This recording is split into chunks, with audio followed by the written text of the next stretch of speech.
Paz a vosotros, amada Iglesia de Dios, y miembros en particular del cuerpo de Cristo. Saludamos de igual manera a los simpatizantes que se reúnen o se congregan con nosotros como Iglesia de Dios. También damos saludos con bendiciones y buenos días a quienes Dios mediante llegará este mensaje, que no son parte de nuestra iglesia, pero que nos siguen por las diferentes redes sociales. Que el Señor les bendiga a ustedes y a sus familias por medio de su bendita palabra, la cual hemos de escuchar. Damos gracias también por medio de una oración a nuestro Dios, el permitirnos este hermoso día y el poder también escuchar su bendita palabra, pidiendo que Él sea quien dirija este mensaje a su siervo y a quien ha de llegar este mensaje. Vamos a orar, por favor, si puede hacerlo de rodillas, hágalo. Si no, incline su rostro al polvo de la tierra, para que oremos todos unidos a nuestro Dios. Oremos. Bendito Padre que moras en las alturas de los cielos, santificado sea tu bendito nombre, Señor. Te damos gracias todos los que estamos en este momento escuchando estas palabras, por todas y cada una de tus bendiciones y misericordias que tienes.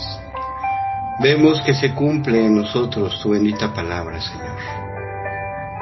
Cuando Jeremías hablaba en el libro de Lamentaciones y decía que tus misericordias son nuevas cada día, así vemos ese cumplimiento en nosotros. Nos permites observar esta bella mañana. Nos bendices y restauras nuestra salud si estuviéramos enfermos. También incluso con estas palabras pedimos y rogamos que restaures nuestro espíritu si estuviéramos afligidos, tristes. Pero también como seres humanos imperfectos requerimos de tu corrección, de tu instrucción, de tu dirección, y que estas palabras, Señor, sean dirigidas por ti. Pon tu Santo Espíritu en tu siervo, el cual, Señor, sea el instrumento por el cual podamos nosotros, Señor, ser dirigidos por ti. Así también a todos los que escuchamos tu bendita palabra, permítenos tener un corazón contrito y humillado, decidido a seguirte, a obedecerte, Señor. Perdónanos porque no somos buenos, pero sabemos, Señor, que eres un Dios grande y misericordioso. Y por eso pedimos y suplicamos a ti que seas tú quien esté con nosotros y nos dirija en todo momento. Nos depositamos en tus benditas manos. Te damos gracias por todo lo que nos das. Y te rogamos y suplicamos todo esto no por nuestros méritos, sabiendo también que nos escucharás, pues te lo pedimos por los méritos de aquel varón justo que murió en esa cruz para darnos a todos salvación, y que está sentado a tu diestra, y que juntamente contigo sea dada la honra, la gloria por los siglos de los siglos. Nuestro Salvador Cristo Jesús. Amén y amén. Ahora, amados hermanos, vamos a ver un tema más de este mes, el cual en este mes tomaron nuestros hermanos administradores. Desafíos y oportunidades para los cristianos de hoy. Hay muchos desafíos en los cuales tenemos que nosotros como hermanos y oyentes pasar en esta vida que tenemos, pero tenemos que ver y tenemos que ser instruidos en la palabra de nuestro Dios, que es la que nos va a dar la salida a todas nuestras adversidades. ¿Qué oportunidades podemos obtener también de esto como seguidores de Cristo? Es lo que veremos hoy. ¿Qué retos sociales podemos y tenemos que afrontar en nuestras vidas? El título de esta predicación es La injusticia hacia los débiles. ¿Qué tanta injusticia hay en este mundo para todos los que son débiles? No solamente débiles económicamente, sino débiles espiritualmente. ¿Cómo debemos de afrontarlos? Para esto tenemos que ver un ejemplo en la palabra de nuestro Dios. Primeramente tenemos que tomar los textos base que tenemos en esta mañana, que viene siendo y vienen en el libro del Pentateuco, en 3 libros, en Éxodo, capítulo 23, versículos 6 y 8, en Levítico, capítulo 19, versículo 15, y en Deuteronomio, capítulo 24, versículo 17, en los cuales veremos uno de los aspectos en los cuales hay injusticias para los débiles y que deben de ser de ejemplo dentro de esta ley que dio Dios a Moisés para el pueblo, y que ahora nosotros cómo debemos de llevarla a cabo en nuestras vidas, cómo debemos nosotros de salir adelante en base a ese ejemplo el cual dio Dios, pero también nos lo dio a nosotros, y veremos en qué momento nos lo dio Dios a nosotros y cómo debemos llevarlo a cabo en nuestras vidas para no ser injustos, o cómo tratar un problema, una situación en la cual estamos nosotros siendo injustamente señalados o llevados en algún proceso. Para esto, amados hermanos, antes de introducirnos a las lecturas del texto base, vamos a ver en la carta a los Romanos, capítulo 15, Romanos capítulo 15, versículo 4, lo que nos dice el Señor a nosotros. Es muy importante que todo lo basemos en la palabra de Dios.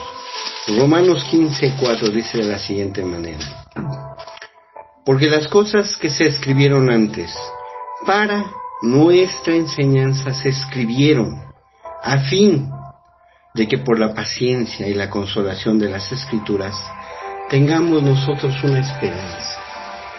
Siempre las buenas y las bienaventuranzas de nuestro Señor para nosotros son una esperanza para que en estos momentos de conflicto, en los momentos de injusticia en nuestras vidas, podamos salir adelante sabiendo que no estamos solos, que a veces no nada más es el dinero el que nos puede sacar de un problema, que no es a veces nuestras fuerzas, nuestra juventud la que nos puede sacar adelante, sino que primeramente Dios está luchando por nosotros, Dios está saliendo por nosotros, y Dios va a ver por nosotros. Antes de ver los textos base, vamos a ver por qué, cuándo fue dada y a quién fue dada esta ley. Para esto los invito a que abran sus sagradas escrituras en Éxodo capítulo 12, y vamos a leer desde el versículo 33 al versículo 39, para que tomemos el contexto del por qué se dio esta ley, para qué se dio y a quién le fue dada esta ley. Éxodo capítulo 12, del versículo 33 al 39, el cual dice de la siguiente manera: y los egipcios apremiaban al pueblo, dándose prisa a echarlos de la tierra, porque decían: todos somos muertos. Recordemos que los egipcios no querían dejar ir, el faraón no quería dejar ir al pueblo de Israel. Lo tenían oprimido, pero no lo querían soltar. Después de las 10 plagas, es que ellos empiezan a observar que tenemos un Dios poderoso, un Dios que haría hasta lo imposible por sacar a su pueblo de esa opresión.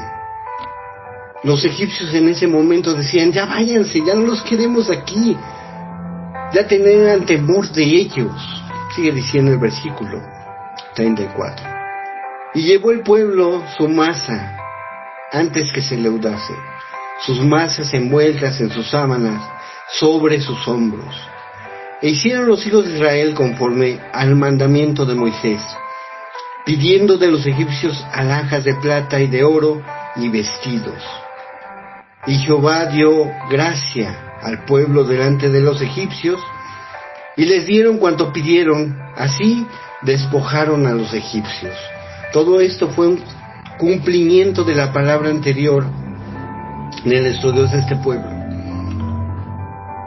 Y en este momento vemos ese cumplimiento, como el pueblo de Israel salió victorioso de la mano de Dios, obedeciendo el mandato de Moisés que le había sido dado por Dios con gran riqueza.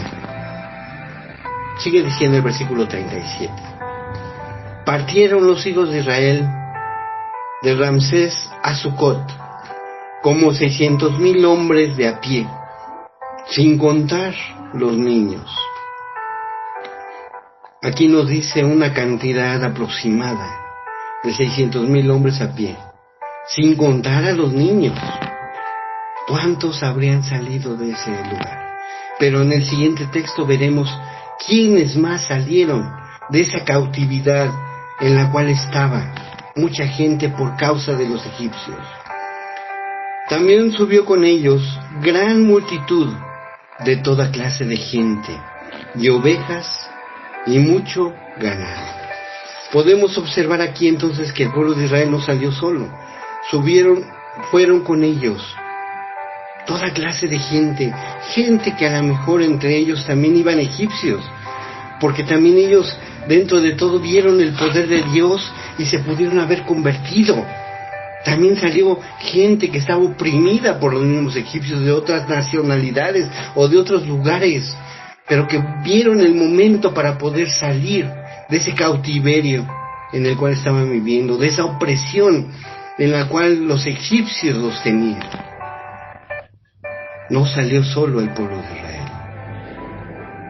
Entre toda esa gente que salió, pudieron haber salido personas buenas, trabajadoras, honestas, pero también salió gente malvada, gente que aprovechada, gente que en un momento dado también hacía delincuencia, y hacía y buscaba que el pueblo de Israel también se pervirtiera, porque dentro de Egipto muchos se pervirtieron, mucha gente, muchos miembros de ese pueblo de Israel se desviaron del camino de Dios.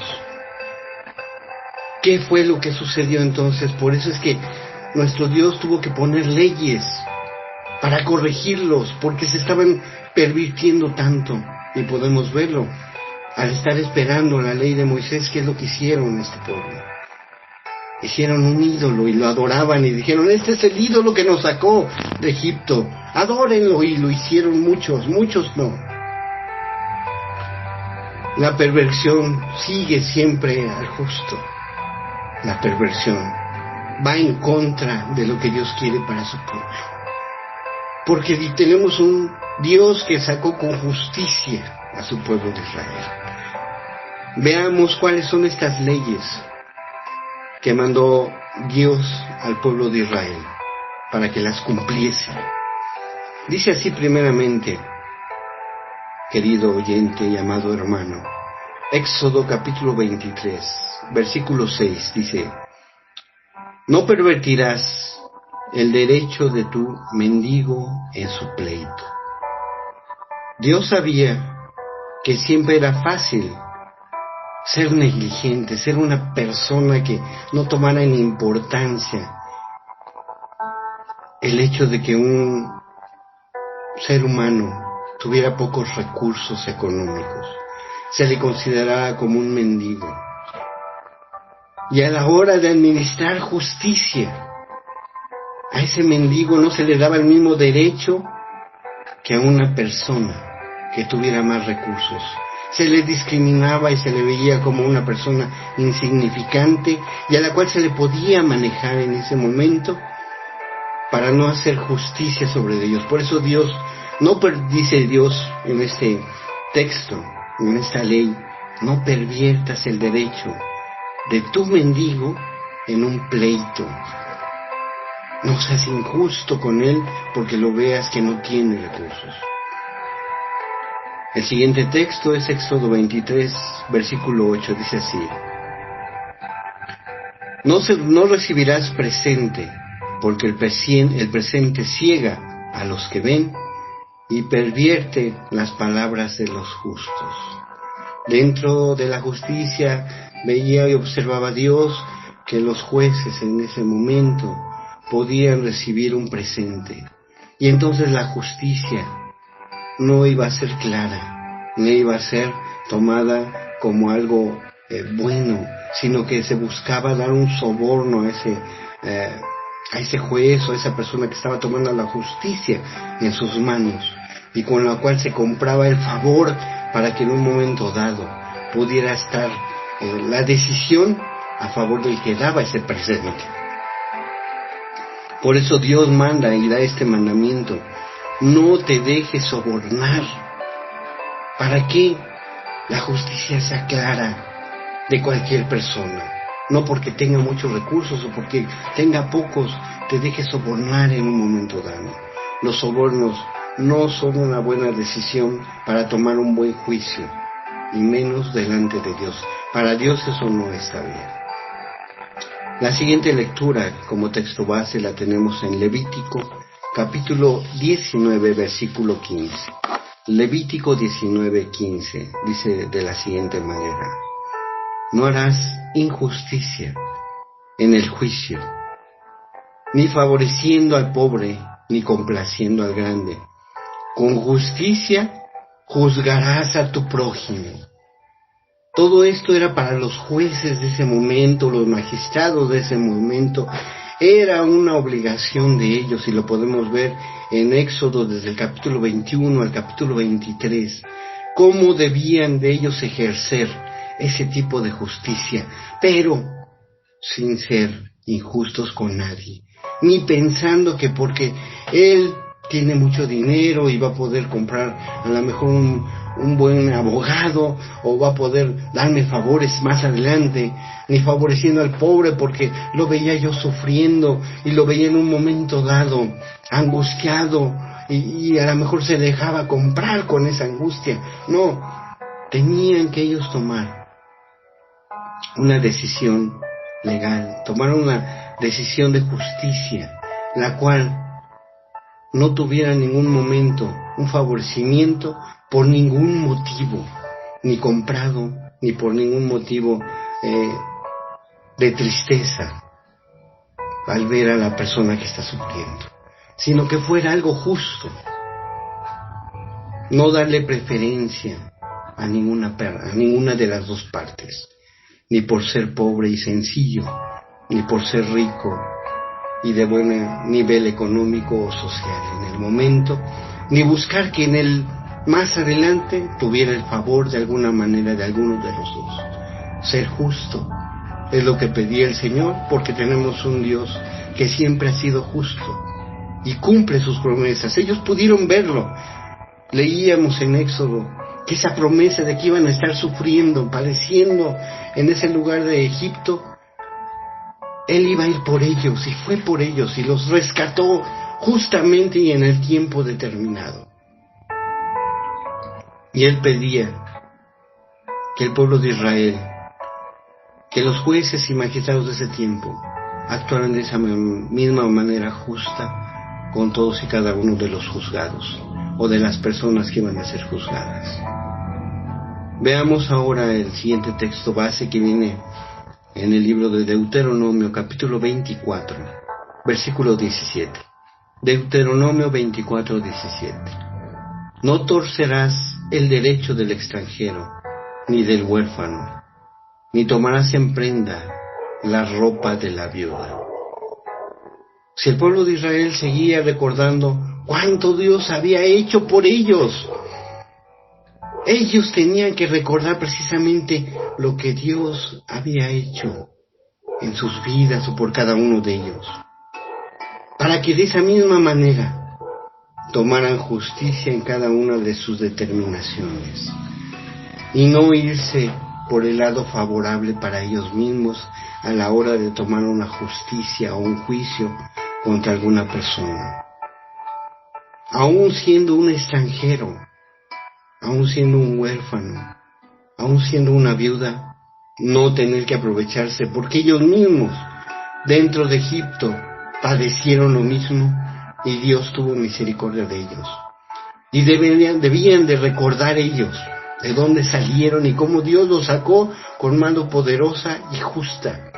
Y de esa misma manera actuar ante cualquier persona, ante cualquier derecho de cualquier persona. Son los textos base que tenemos que ver. ¿Cuál es la finalidad de estos textos? El cumplir la ley de Dios para el pueblo de Israel era una forma de obedecer, pero también de acercarse a Dios. porque se estaban desviando del camino y en un momento dado buscaban su propio bienestar. Hoy en día también para nosotros debe ser un acercamiento hacia nuestro Dios. Ver de dónde, del Egipto que cada uno de nosotros hemos salido. ¿Cómo nos sacó Dios? ¿Cuáles fueron los instrumentos por los cuales Dios provió para que nosotros pudiéramos salir de la vida que estábamos llevando? O que incluso en este momento estamos teniendo o padeciendo. Pero también podemos ver que Dios se acerca a nosotros y está con nosotros. Que ante cualquier problema de corrupción en la sociedad, podemos tener nosotros una solución favorable de parte de Dios para nosotros. Pero debemos de someternos a Dios así como Él quiere. El apóstol Pablo, en su carta a Gálatas, dice de la siguiente manera, Gálatas capítulo 3, versículo 19, tomando en cuenta lo que acabamos de leer. Entonces, ¿para qué fue dada la ley? Y hay una pregunta que le dicen, ¿para qué fue la ley? La respuesta es la siguiente, fue añadida a causa de las transgresiones, hasta que viniera la descendencia a la cual había sido hecha la promesa. Ley que fue promulgada mediante ángeles por manos de un mediador. Esa ley es para corregir todo lo que nosotros, bueno, en el caso de Israel, había cometido, y que ahora nosotros también podamos tener esa corrección en nuestras vidas y esa misma esperanza que el pueblo de Israel tuvo, y podemos observar en su vida que fue sacado de esa dificultad en la que vivía, esa opresión en la que vivía, esa manera desordenada en la cual el pueblo de Israel salió y que los separaba de Dios. Al darles la ley, los acercó más, permitió que tuvieran corrección en sus vidas. Y es lo mismo que ahora podemos ver nosotros, una corrección en nuestras vidas, una dirección, una esperanza, para que podamos nosotros también salir adelante de cualquier adversidad, injusticia en la que estemos viviendo o estemos viendo en el mundo que se mueve hoy en día. Por medio de quien ahora nosotros recibimos esa ley nosotros. La recibimos por medio de nuestro Señor Jesús. Tenemos un claro ejemplo y Él nos lo dice precisamente.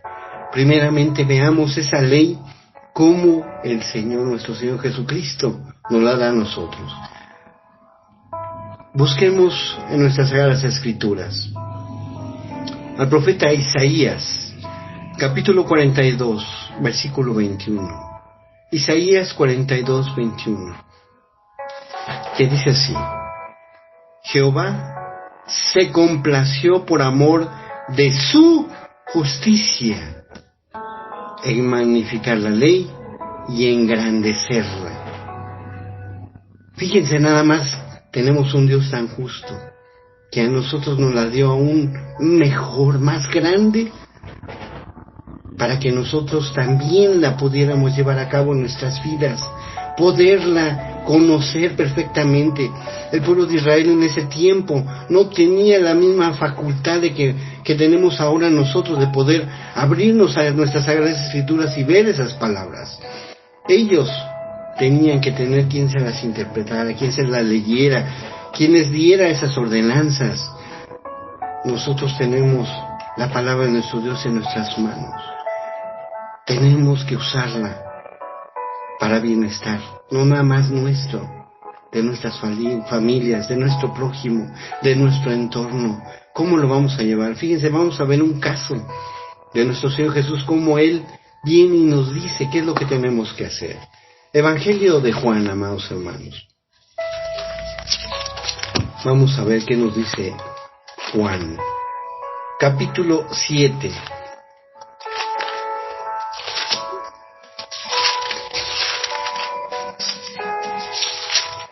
Vamos a ver desde el 19 al 24, dice así, para que tomemos el contexto. Juan 7, 19 al 24, dice así. Viene, empieza con una pregunta y dice: ¿no os dio Moisés la ley? ¿Y ninguno de vosotros la cumple la ley? Fíjense cómo empieza nuestro Señor Jesucristo.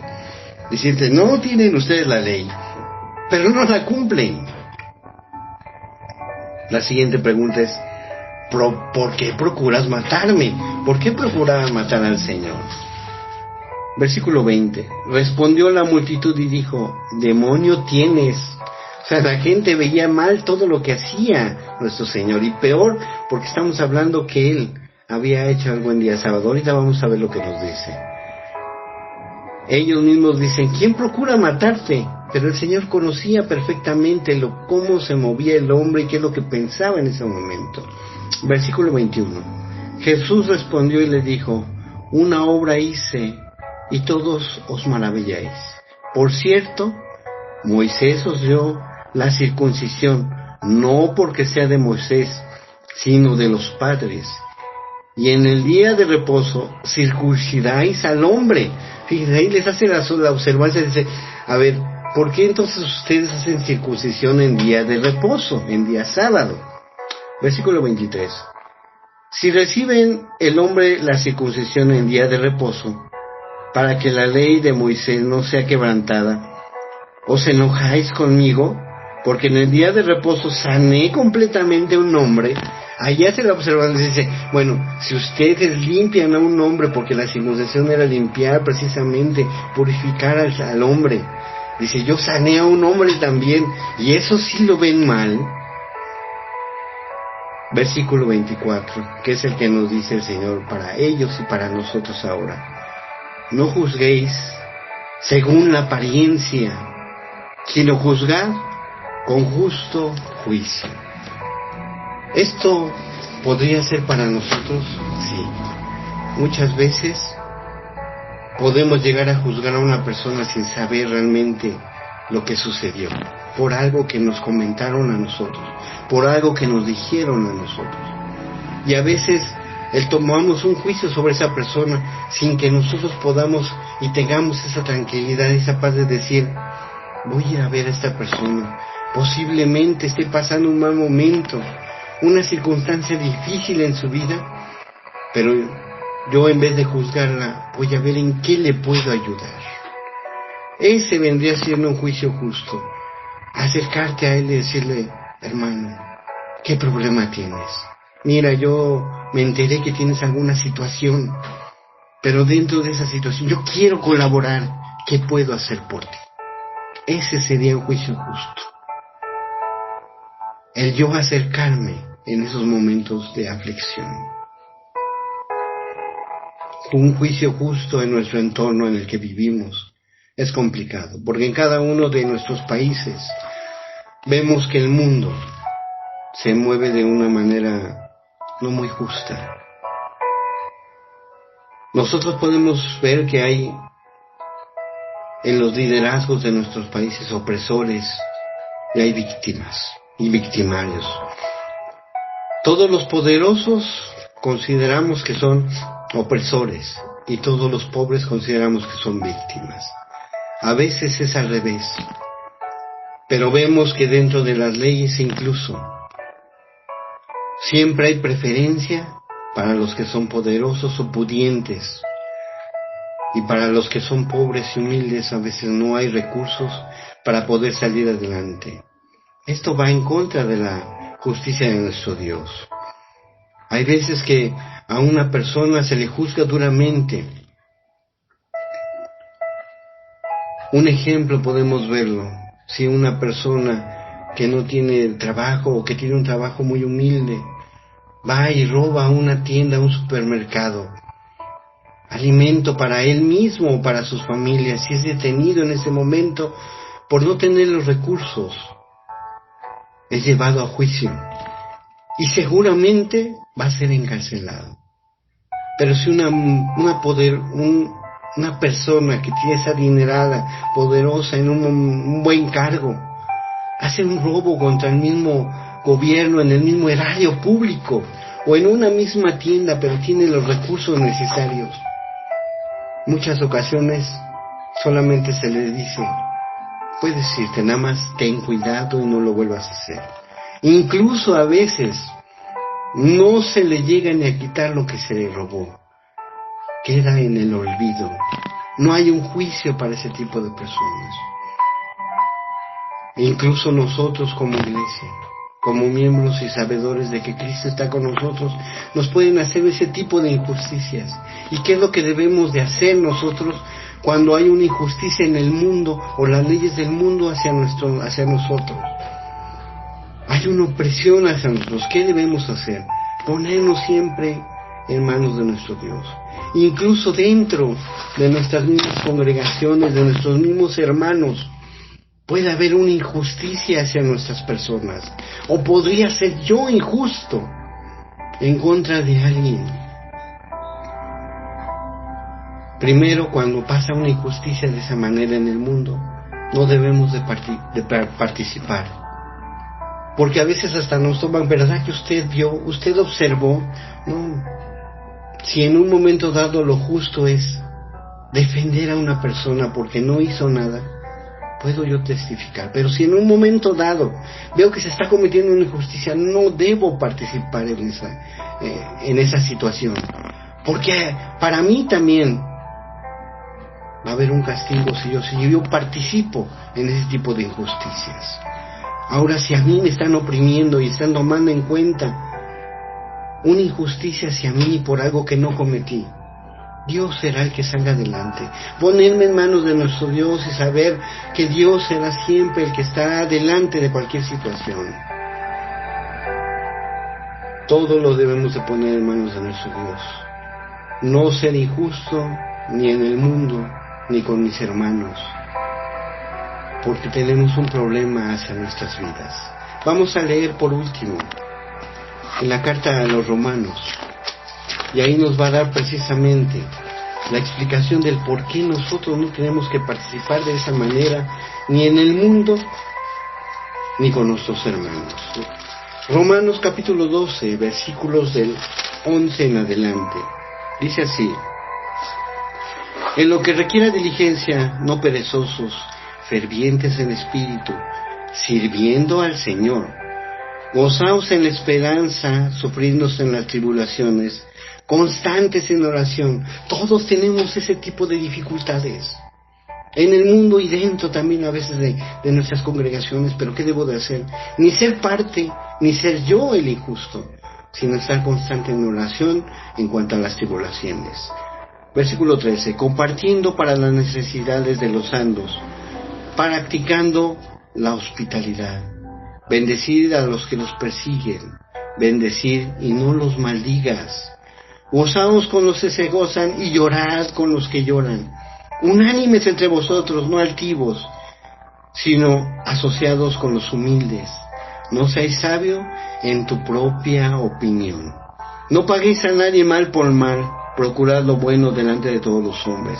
Si es posible, en cuanto dependa de vosotros, estar en paz con todos. No dice nada más con los de la iglesia, con los de afuera, con todos los hombres estar en paz. No gocéis vosotros mismos, amados míos, sino dejad lugar a la ira de Dios, porque escrito está: mía es la venganza, yo pagaré, dice el Señor. Así que, si tu enemigo tuviere hambre, dale de comer. Si tuviere sed, dale de beber. Pues haciendo esto, ascuas de fuego amontonarás sobre su cabeza. No seas vencido de lo malo, sino vence con el bien el mal. Así es que, amados hermanos, si estamos viviendo en momentos de opresión, de dificultad, pongamos todo en manos de Dios. Si es en el mundo, Dios proveerá. Si es con nuestras mismas membresías, nuestro mismo cuerpo de Cristo, también Dios proveerá. Y si soy yo el que estoy en un momento dado oprimiendo a alguien, tengo que tomar paz y tranquilidad, porque tengo un problema, hermanos. Dice Romanos ahí mismo, capítulo 14, versículos del 10 al 13. Pero tú, ¿por qué juzgas a tu hermano? O tú también, ¿por qué menosprecias a tu hermano? porque todos compareceremos ante el tribunal de Cristo, porque escrito está: vivo yo, dice Jehová, que ante mí se doblará toda rodilla y toda lengua confesará a Dios, de manera que cada uno de nosotros dará a Dios cuenta de sí mismo, amados hermanos. Tengamos cuidado cómo llevamos nuestras vidas, qué es lo que hacemos tanto en el mundo como en nuestro interior del cuerpo de Cristo, que es la membresía, como nosotros mismos, cómo estamos actuando en nuestras vidas. Mientras hay vida y esperanza, dice Eclesiastés 9. Tenemos esa esperanza de poder cambiar hoy que tenemos vida, gracias a Dios, y porque vemos sus misericordias y todo lo que Dios ha hecho por nuestras vidas. Dios les bendiga y bendiga su bendita palabra. Demos gracias a Dios. Padre bendito que moras en las alturas de los cielos, gracias, Padre, por la palabra que tú nos das. Si en algo necesitaremos de tu corrección, de tu dirección, te rogamos, Señor, que como dice Santiago, si fuéramos necesario tener sabiduría, te la pedimos a ti, sabiendo que tú nos la darás para dirigir nuestras vidas. Perdónanos porque no somos buenos ni justos. Y danos, Señor, la capacidad de ser mejores. Nos ponemos en tus benditas manos, te damos gracias por todo lo que nos das. Y te rogamos y suplicamos todo esto por los méritos de tu Hijo muy amado, nuestro único y suficiente Salvador, Cristo Jesús. Amén y amén. Dios les bendiga, amados hermanos. Paz a vosotros, a todos.